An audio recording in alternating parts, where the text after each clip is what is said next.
Delaware County authorities have charged a man with voter registration fraud. The accusations stem from the man's time working with ACORN this past spring. For more on this, we go live to Action News reporter David Henry. He joins us tonight from the county seat of Media. Good evening, David.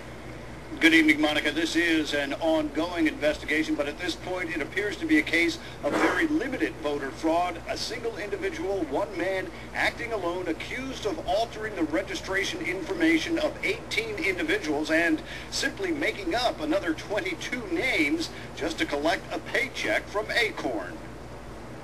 The Delaware County DA has filed dozens of felony charges against 34-year-old Jamar Barksdale of Chester. He was hired by ACORN to go out to the mall and register new voters. The DA says he turned in phony applications to ACORN, which were then submitted to the County Registration Commission.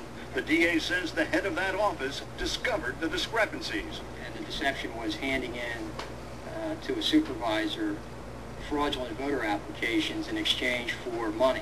ACORN says they fired Barksdale at the end of May when they discovered his alleged fraud. They say they also alerted the County Board of Elections.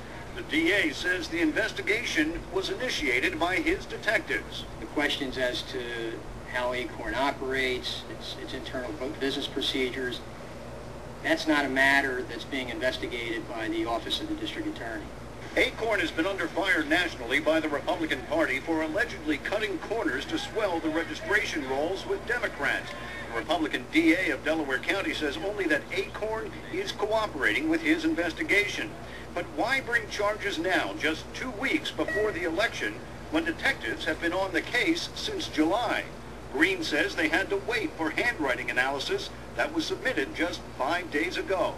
Given the investigative technique that we were required to use in this case, that was delayed until a few days ago. What technique is that? I'm not permitted to comment as to that under the rules that guide me. Green says the county is investigating another 500 questionable registrations, most of them submitted by ACORN, but he wouldn't say which organizations submitted the others. Live in Media, I'm David Henry, Channel 6 Action News.